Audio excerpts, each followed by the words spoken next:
차장대의 고백대로 믿음, 소망, 사랑은 주 안에서 영원까지 우리에게 있을 텐데, 우리가 그 사랑으로, 예수의 영의 사랑으로 살아갈 수 있다면 세상 누구보다도 행복하고 복될 것 같습니다. 여러분, 그 은혜로 승리하시는 복된 한 주 되시기를 간절히 소망합니다. 오늘은 고린도전서 9장의 말씀을 통해서 주 안에서만 타협하라 라는 말씀의 은혜를 함께 나누고 싶습니다. 우리가 교회로서 모여 있지요. 기독교인들의 가장 큰 특징은 바로 예수 그리스도 복음 위에 자신의 삶을 새롭게 해석하는 사람들입니다. 예수님 때문에 우리는 하나님의 자녀가 되었습니다 라고 하는 사람들인데요, 그런데 성경은 하나님께서 이 그리스도인들을 반드시 예외 없이 교회로 부르셨다라고 말씀합니다. 두세 사람이 모여 있으면 이미 교회이다라고 하는 것이죠. 그리고 말씀하십니다. 교회는 예수님의 신체 기관이다. 왜? 예수님께서 머리 되시니까요. 그러니까 교회로 모이는 우리는 바로 예수님의 장기요, 예수님의 손과 발이요, 예수님의 채모요, 예수님의 피부요, 예수님의 모세혈관 세포 조직입니다. 우리 복음으로 능력을 감당하는 교회가 된다라고 하는 것이 어떤 것일까? 이 새로운 시작, 새해 초반에 우리가 어떤 말씀들을 묵상해야 될까라는 생각이 되어지는데요. 그러면서 또 그런 부담감들이 있어요. 뭐냐면 사람들이 너무 실망에 익숙하다라고 하는 거죠. 23년의 지표가 너무 어둡습니다. 네. 우리 3%, 전체 인구의 3%면 미전도 종족이라고 하는데 지금 대학생들이 크리스찬 비율이 3%가 안 됩니다. 비롯해서 많은 것들이 있죠. 그러면서 그런 생각을 가져봅니다. 교회가 어떻게 소망을 가질까, 어떻게 새 힘을 얻을까라고 하는 것이죠. 기독교 역사상 교회가 가장 힘들었던 시기 중에 하나는 아마 2세기 무렵일 겁니다. 박해가 가장 극심했던 시대 중에 하나인데요, 그 명상록으로 유명한 이 마르쿠스 아울렐리우스가 황제이던 시절에 갖은 이유를 가지고 다 죽였습니다. 가장 그냥 사형 정도 되는 게 로마 시민권 가지고 있으면 기독교인들이 사형당했고요, 로마인이 아니면 사형 이하의 취급을 받았죠. 근데 심지어 그때 전염병이 돌았습니다. 중동과의 전쟁에서 시작되어진 전염병으로 로마뿐만이 아니고 인근 아프리카 지역, 서부 아시아 지역들이 보통 인구의 3분의 1, 4분의 1이 다 사망하는 아주 엄청난 환란의 시절들이 찾아왔습니다. 자, 그런데요, 특별하게도 그 어려운 시절에 특별하게 이 생존율을 높이는 이들이 있었다라고 합니다. 그들이 누구였는가? 그들이 바로 교회의 공동체였다라고 하는 거죠. 크리스찬들이었죠. 정부로부터 탄압을 받는데, 심지어 그 상황 속에서 전염병까지 돌아서 난리가 났는데, 변변한 어떤 힘도 없었던 사람들이 대부분이었고, 그들에게 어떤 수단이라든지 이런 게 있을리 만무하는데, 역설적으로 2중 3중의 압박 속에서 생존율이 높았던 이들이 바로 기독교 공동체였다라고 하는 것이죠. 그들에게 무엇이 있었나? 단 한 가지밖에 없었습니다. 이 시절에도 그럼에도 불구하고 형제 자매를 포기하지 않고 오직 사랑과 정성으로 돌보는 일, 그거 하나만으로 이들이 생존율을 높일 수 있었습니다. 그리고 시간이 흘러서 313년에 로마 황제가 기독교를 공인하고, 그리고 50년이 더 흘러서 그 유명한 이 라오디게아 종교회의 때 비로소 일요일을 주일로 삼자라고 하면서 안정적으로 예배를 드릴 수 있게 되었죠. 거의 350년에서 400여 년이 달하는 기간 동안에 떳떳하게 변변하게 예배 한번 드려보기 힘든 그 시절을 지나오게 했었던 힘이 무엇이었을까? 그것은 오직 하나, 성도들 간의 돌봄이었다라고 하는 것이죠. 그런데 여러분, 이것은 하나님의 섭리입니다. 하나님의 창조의 섭리입니다. 하나님께서 창조하시면서 세우신 1원칙은 무엇이냐면 네 배우자를 지켜라라고 하는 거예요. 네 가족을 지켜라라고 하는 것입니다. 이스라엘을 만드시면서, 이스라엘이라는 나라 국가를 출범시키시면서 세우셨던 가장 중요한 법전 중에 하나는 뭐냐면 내 종족을 보존해라라고 하는 것이고요. 예수 그리스도의 터 위에 교회를 세우시면서 가장 중요하게 여기신 것은 교회는 하나다, 예수님 안에서 하나다라고 하는 것이었습니다. 여러분, 우리가 새로운 한 해를 맞이하면서 우리에게 가장 필요한 것이 무엇일까? 주님께서 우리 교회에게 가장 원하시는 것이 무엇일까? 여러분, 그것은 바로 우리 교회 안에 있는 형제 자매를 돌아보는 우리 시선이 바뀌는 것일 겁니다. 교회의 생존율을 높이는 유일한 방법이 무엇일까? 그것은 바로 교회가 형제와 자매를 지켜내고 보존하는 일입니다. 여러분, 교회를 오래 다니다 보면, 목회를 오래 하신 분들 보면 상처가 많습니다. 실망한 분들도 많고요. 마음에 벽을 쌓은 분들도 많습니다. 그러다 보면 뭔가 욕구가 많아요. 자정이 일어났으면 좋겠다. 뭔가 변화됐으면 좋겠다. 개혁이 일어났으면 좋겠다. 아니면 본질로 돌아갔으면 좋겠다. 그런데요, 안타까운 것은 그렇게 말할 수 있는 이들은 많지만 정말로 그 변화를 앞장서서 참여하는 일들은 많지 않다라고 하는 사실입니다. 오늘 말씀을 보면 사도 바울이 이런 표현을 사용합니다. 23절에 내가 복음을 위하여 모든 것을 행함은 복음에 참여하고자 함이라. 한평생을 사도로, 오직 복음의 사람으로 작정한 사도 바울이 지금 무슨 표현을 쓰고 있냐면 나는 복음의 사람이 되기 위해서 나는 모든 것을 행합니다. 여러분, 이 모든 것을 행하다라고 하는 이 단어가 구약에서는 온전하다라고 하는 단어와 연결되어집니다. 온전하다. 하나님께로 온전한 것을 드려라. 제사를 드릴 때에, 하나님 앞에 헌신할 때, 부름받을 때에 이 하나님 앞에서 온전하다라고 하는 것은 무슨 뜻이냐면 전부를 드리는 거예요. 네. 모든 것을 다 드리는 것이 바로 온전하다라고 하는 것입니다. 사도 바울이 내가 복음에 참여한 사람이 되기 위해서는 나는 지금도 무엇입니까? 마치 하나님 앞에서 제사를 드리는 것처럼 그 제물을 준비하는 심정으로 내 모든 것을 합니다라고 하는 것입니다. 여러분, 저와 여러분이 하는 우리 모든 삶이, 이 교회 안에서의 모든 것들이 하나님 앞에서 드리는 그 제물을 준비하는 자의 마음으로 그렇게 모든 것을 온전하게 하는 자의 마음이 되어질 수 있는가라고 하는 것이죠. 그런 광고가 있었죠. 뭐 어디까지 가봤니? 예. 여러분, 어디까지 섬겨보셨습니까? 어디까지 참아보셨습니까? 어디까지 이해해보셨고 어디까지 용납해보셨습니까?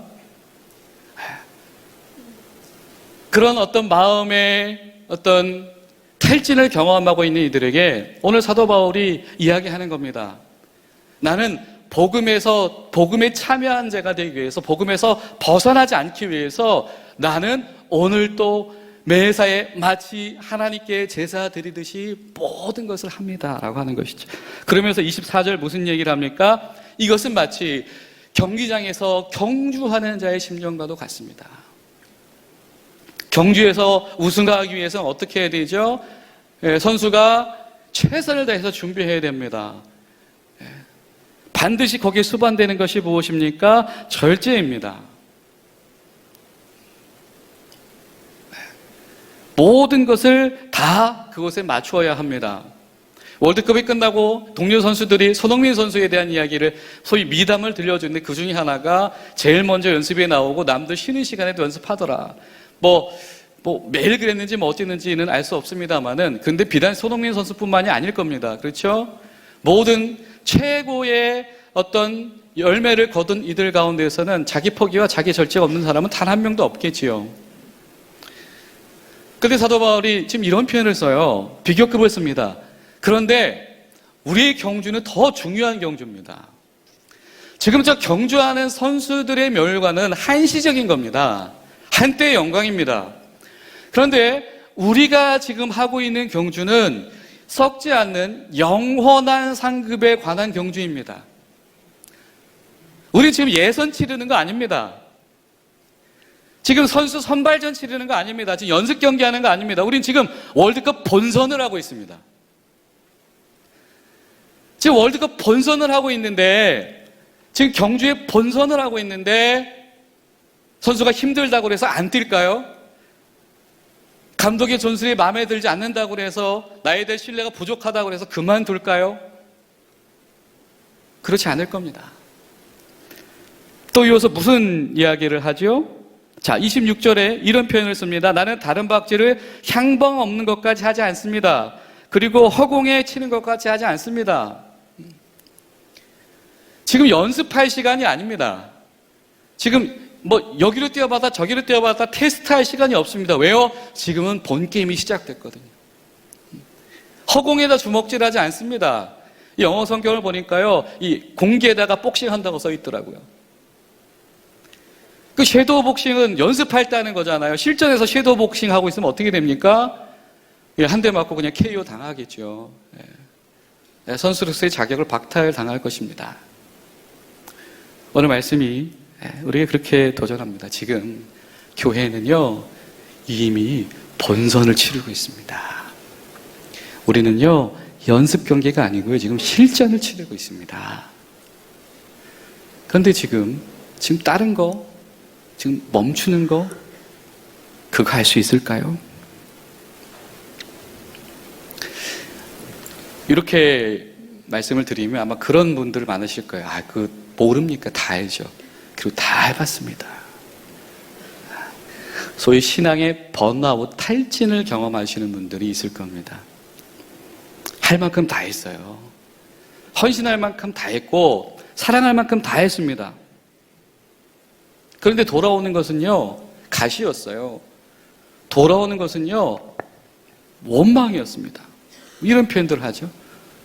자, 그런데 여러분, 오늘 사도 바울이 지금 이 말을 하는 이 시점, 나는 복음에서 벗어난 자가 되지 않기 위해서 모든 것을 다 합니다라고 한 이 시점이 언제냐면요, 이 고린도 교회는 사도 바울이 개척한 교회입니다. 근데 그 고린도 교회 교인들이요, 사도 바울을 끌어내리려고 했어요. 당신은 더 이상 담임 목사가 아닙니다. 그리고 비교합니다. 당신의 설교보다 저 사람 설교가 우리는 훨씬 더 좋아요. 당신 우리가 고만 상관했으면 좋겠습니다. 당신의 말 듣고 싶지 않아요. 그렇게 사랑했는데, 그렇게 최선을 다했는데 사도 바울에게 돌아온 것은 바로 그런 것들이었더라. 근데 그 시점에서 오늘 사도 바울이 이야기하는 겁니다. 근데 나는 복음에서 벗어나지 않기 위해서 내가 할 수 있는 모든 것을 하겠습니다 라고. 다른 사도들보다 적통성이 없다는 말을 들어도, 수준이 낮다는 얘기를 들어도 그건 저에게 중요하지 않습니다. 사도 바울 자체가 바로 이 영적인 피로에, 이 영적인 탈진에 노출된 사람이었습니다. 사랑하는 여러분, 여러분이 가장 탈진된 시기가 언제였습니까? 아니면 언제입니까? 이런 일들이 반복적으로 찾아오면, 또 그런 일에게 결정적인 뭔가 무게감 있는 상황이 발생을 하면 사실 견디기 힘듭니다. 그러다 보니까요, 자포자기해요. 그래, 여기까지 그만둬야지 라고 하는 것이죠. 그리고 언젠가부터는 미워져요. 교회 교자도 별로 싫어요. 여러분 기억하십시오. 우리를 교회로 부르신 분은 바로 주님이실 텐데, 우리가 그러한 탈진에 빠져 있을 때 우리를 바라보시는 주님의 시선이 어떠하실까? 눈물 흘리고 계시지 않을까요? 그러면서 우리가 기억할 것 또 한 가지가 있다고 한다면, 이 성도들의 영적인 탈진을 일으키는 그 원인이 무엇인가? 안타깝게도 그것이 영적인 지식이었다라고 하는 겁니다. 알았기 때문에 그 안에서 신앙적인 지식이 축적이 되고, 말씀이 축적이 되고, 경험이 축적이 되고, 지혜가 축적이 되고, 그리고 뭔가 판단을 잘 할 수 있기 때문에 그렇게 되어졌다라고 하는 것이죠. 이 고린도전서에 굉장히 핫 이슈가 하나가 있습니다. 우리가 9장을 읽었는데요, 그 앞선 8장인데요, 소위 먹는 문제입니다. 먹는 문제. 먹는 문제가 촉발됐습니다. 분량도 상당히 많아요. 이 성경책에서 이렇게 먹는 거 가지고 이렇게 분량을 하려 할까? 근데 그만큼 중요한 것 같아요. 먹는 문제를 교회가 어떻게 다루느냐. 종종 있죠, 그죠? 성찬에 와가지고 혼자 다 먹는 사람 때문에 문제가 생겼던 적도 있고. 이 고린도 교회 안에 문제가 촉발됐습니다. 뭐냐면 이 먹는 것 때문에 논쟁이 붙었어요. 먹자, 말자. 먹자는 사람은 소위 믿음이 좋은 사람들이었습니다. 이미 신앙이 성숙됐어요. 주 안에서 자유해요. 이게 왜 문제냐면 고기를 먹으려면요, 여러분, 이 당시에 시중에서 유통되는 고기는 대부분 시장에서 구하는데 그 어떤 출처가 대부분 여러 가지 각종 우상 신전에서 제물로 사용됐던 고기 유통되어지는 그것을 얻을 수밖에 없는 구조인데, 그러다 보니 이 성도들이 때로 교회 안에서 먹어야 되는 이 고기가 우상 신전에 바쳐졌던 고기인 겁니다. 먹어야 됩니까? 말아야 됩니까? 신앙이 성숙한 사람들은 이미 알아요. 세상의 모든 것은 다 헛것이기 때문에 그거 신도 아닌데 뭐 아무 의미 없지. 그 고기 먹는다고 그래서 그것이 우리 구원에 1도 영향을 못 미치는 거 알아요. 이런 사람들이 주 안에서 자유한 사람들입니다. 그렇죠? 이런 사람들은 이거 먹으면 되지, 이게 뭐가 문제냐고. 그런데 그렇지 못한 사람들이 있어요. 신앙의 초보들. 여러분, 초보들일수록요, 여러분, 매뉴얼이 필요합니다. 그렇죠? 우리 찬양대도 마찬가지잖아요. 음악을 전공하시는 분들은 막 날라다니잖아요. 악보 보면서. 근데 여러분 아실지 모르겠는데, 제가요, 이 예배인도 할 때 찬송 부를 때 제가 굉장히 집착하는 것이 하나가 있어요. 그게 뭐냐면 강약, 중강약이에요. 희지에서 모 집사님이 지휘하시는 분인데, 찬송은 그렇게 하면 안 된대요. 강이 있고 중강이 있는데 그걸 안 하면 안 된다는, 그게 저한테는요 되게 뭐가 깊게 다가왔어요. 그래서 여러분 유심히 잘 들어보세요. 저 강약, 중강약 합니다. 이 초심자에게는요 이거 필요하거든요. 자, 평생 이방인으로 살다가 그리스도인이 된 사람들이 있어요. 그렇죠? 이런 사람들에게는요 그 고기 먹을 때마다 자꾸 잔상이 남아요. 그 습관들이 자꾸 나에게 영향을 미칩니다. 그렇죠? 이런 분들에게는 그 어떤 상황 자체를 배제시켜줘야 사실은 편안하게 신앙생활을 할 수 있는 겁니다. 또 유대교에서 넘어온 사람도 있을 거예요. 이 사람들은요 평생을 정결함과 싸우던 사람입니다. 손도 안 대던 거예요. 근데 막 내 눈앞에서 막 먹어요. 그러면 그때부터 이게 뭐 기독교 신앙이고 뭐고 막 헷갈리기 시작을 하는 거죠. 어떻게 됩니까? 어떻게 해야 되죠? 먹어야 됩니까? 말아야 됩니까? 자, 그런데 여러분, 이게 먹는 것 때문에 이 문제가 생겼겠습니까? 먹거리 문제는요, 그것이 발현된 하나의 그냥 소재고 장입니다. 그렇죠? 옳았구나, 잘 걸렸다 했을 겁니다. 이미 이 고린도교회 성도들 가운데 쌓여있는 불신과 서로에 대한 평가, 그리고 생각들, 입장들, 불만족들이 이미 있었는데 이것이 소위 아주 예민한 주제인 이 먹거리를 가지고 그들에게 아주 그냥 빵 하고 터진 거예요. 그러니까 성경에서 고기 한 점 먹자고 이렇게 분량을 할애하고 있잖아요. 이 고린도전서 8장 1절을 보면 성경이 이렇게 말씀을 해요. 우상의 제물에 대해서는 우리가 다 지식이 있는 줄 아나, 그러나 지식은 교만하게 하며 사랑은 덕을 세운다. 지식은 뭐 한대요? 교만하게 한대요. 높고 낮음을 판단하게 만든대요. 이게 뭡니까? 맞다 틀리다의 문제를 이끌고 간다는 겁니다. 지식은 맞다 틀리다로 이끌고 간대요. 근데 뭐래요? 사랑은 뭐다? 덕을 세운다. 합친다. 먹거리가 맞다 틀리다가 아니고요, 뭐 하는 거다? 합치는 거다. 배려하는 거다. 나는 아직 저렇게 하면 힘든데, 신앙이 성숙한 사람들은 저렇게 자유로울 수 있는 거구나. 내가 잊고 살았는데, 신앙이 초보들은 그렇구나.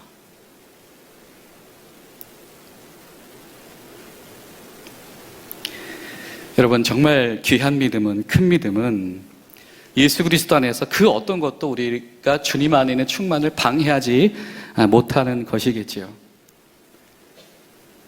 근데 그와 동시에 중요한 것은 그 영적인 지식 자체가 우리 가운데에 때론 진리가 아닐 수도 있다라고 하는 것입니다.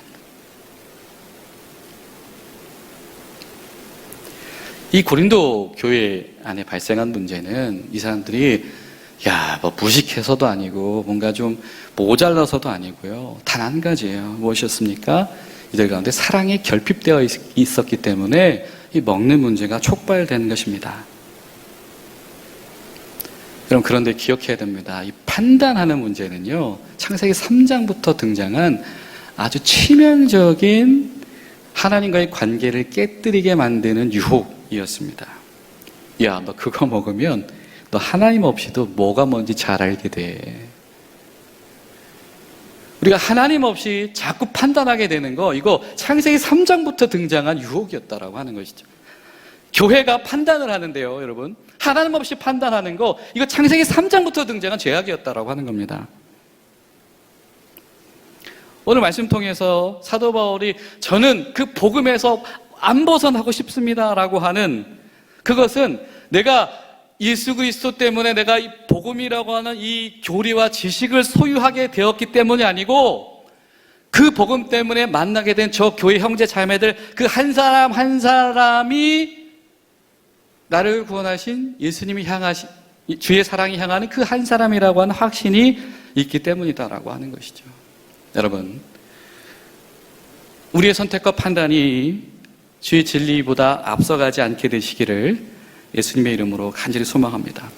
고린도전서 8장 4절을 보면, 우상의 재물을 먹는 일에 대하여서는 우리가 우상은 세상에 아무것도 아니며 또한 하나님은 딱 한 분밖에 안 계신 거 우리가 이미 알고 있다.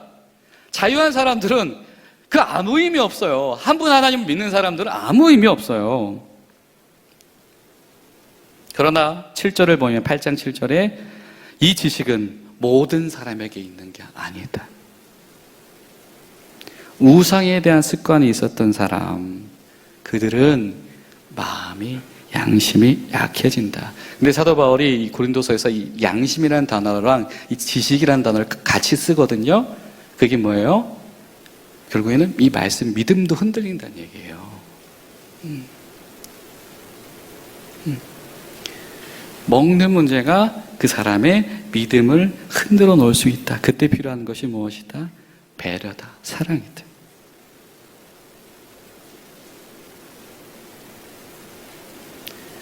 죄와 사망의 법에서 속하지 않고 자유하게 되는 법을 얻은 사람들이 정말 그렇게 우리 가운데 그런 예수 그리스도의 진리 안에 있다고 고백하는 사람들은 무엇을 택해야 되느냐? 하나님 원하시는 것이 무엇인가? 바로 그것에 우리가 집중할 수 있어야 됩니다.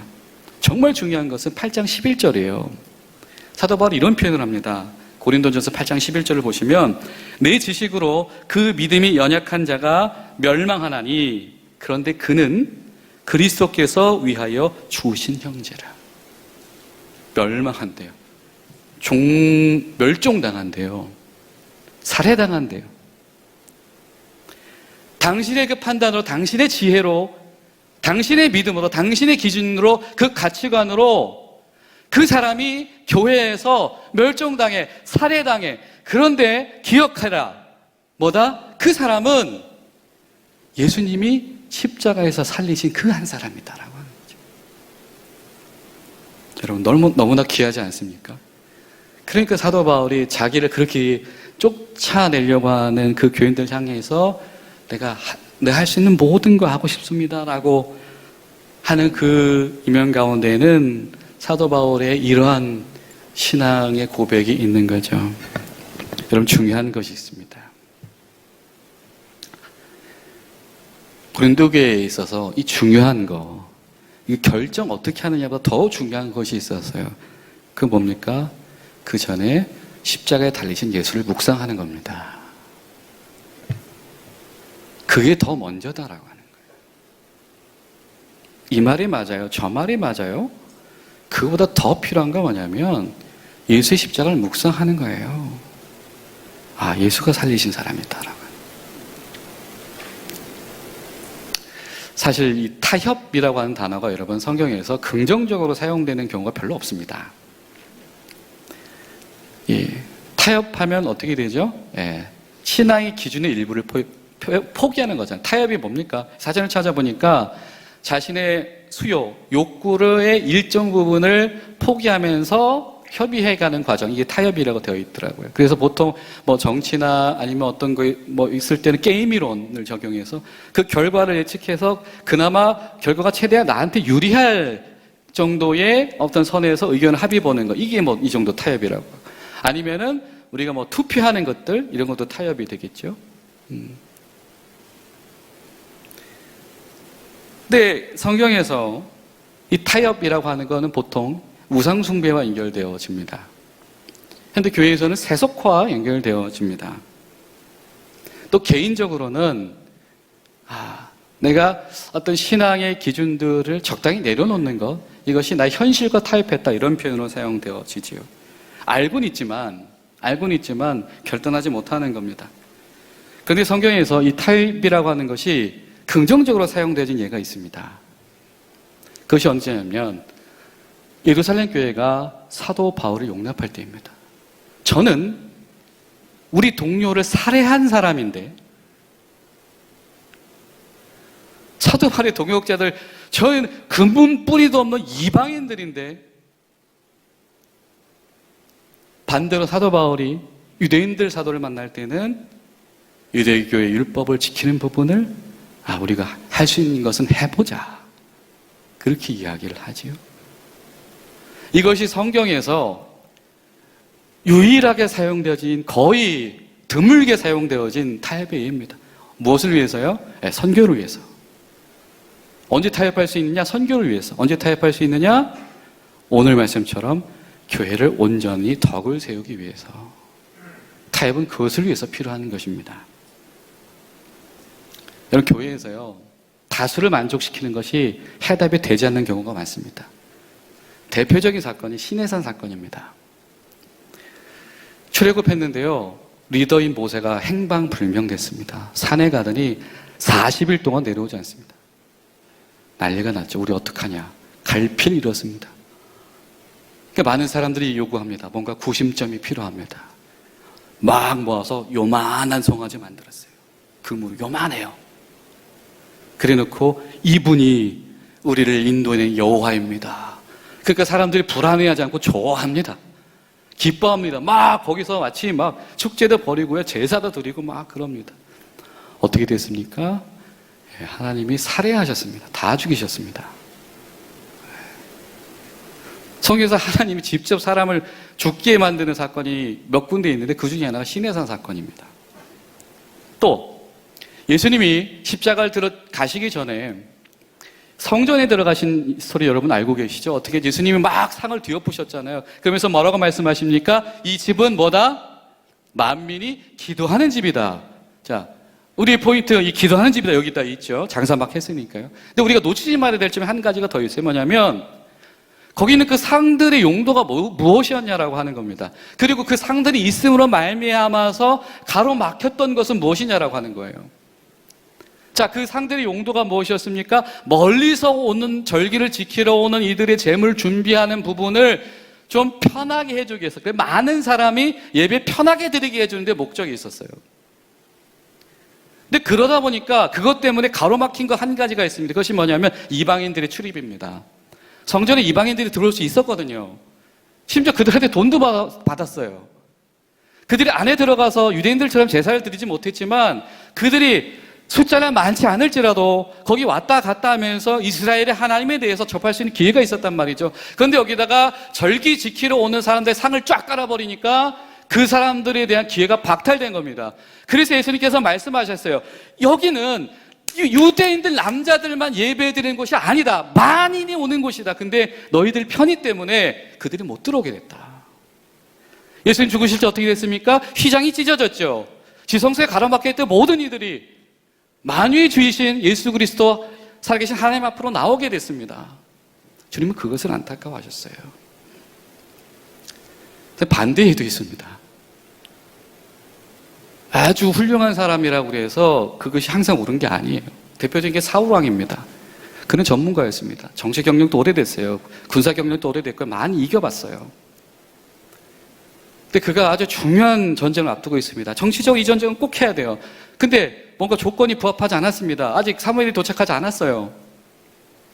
근데 이 전쟁을 지금 지면 우리나라의 손해니까 강제적으로 전쟁을 시도했습니다. 책망받았어요.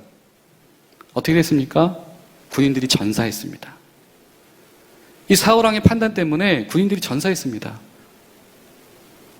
또 비슷한 예가 있습니다. 아합왕. 여러분, 우리에게 아합왕은 교회학교에서 우상숭배 막 그러니까 굉장히 뭐죠? 무슨 이런 돼지 같고 뭔가 그죠? 나쁜 왕 같잖아요. 근데 여러분, 이스라엘 역사상 가장 부자였던 시대가 아합왕 시대였습니다. 가장 태평성대가 아합왕 시대였어요. 돈도 제일 많고요. 뭔가 잘 되고요. 땅도 많이 차지하고 그때가 아합왕 시대였어요. 아합왕이 아주 똑똑한 사람이었어요. 이거 지금 이 이스라엘이라는 국가가 지금 몇 대 안 되는 지금 새로 신생 국가인데 이 신생 국가가 자리 잡으려면 어떻게 해야 될까? 결혼 정책을 폈죠. 사람이 들어옵니까? 문화가 들어옵니다. 그 문화의 핵심은 종교였습니다. 나라는 부자가 됐고 많은 사람들이 좋아했을지 모르지만 이 아합왕의 결정은 우상 숭배의 뿌리가 되었습니다. 결국 그의 가문은 멸문제하를 당했지만 끊임없이 두고두고 이스라엘을 통해서 이스라엘아 돌아와라. 이스라엘 돌아와라. 구약은 계속 하나님께서 돌아오라고 하다 끝나잖아요. 근데 그의 뿌리가 누구냐면 이 아합왕의 선택이었다라고 하는 거지. 아주 중요한 부분을 차지하고 있습니다.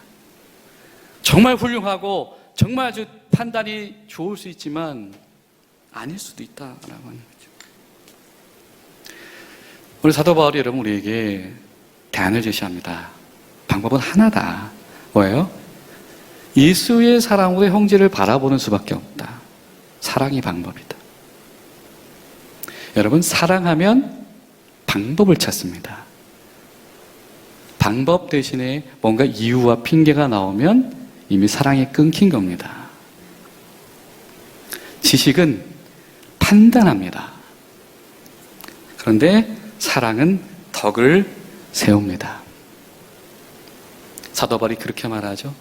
내가 나의 힘 권리를 단 한 번만 사용할 수 있다라고 한다면, 내가 나의 권한, 법적인 권한 이거 단 한 번만 사용할 수 있다라고 한다면 복음 전하는 데 난 쓰겠습니다. 하지 않을 수 없는 건 내가 하겠습니다.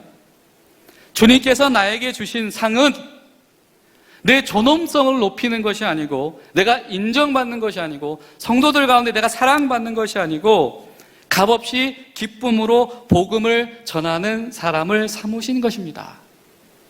이것이 사도 바울의 고백이었다라고 하는 것이죠. 여러분, 우리가 받은 만큼 돌려줘서 뜨거워지는 사랑도 좋지만 하나님 안에서 그 사랑에 마르지 않게 하기 위해서 정말 내가 할 수 있는 각별한 사랑과 최선을 다할 수 있는 것, 그것이 바로 오늘 사도 바울을 통해서 우리에게 증거되어주고 있는 하나님의 뜻이다. 그리고 그것이 복음에 참여하는 길이다라고 하는 것이죠.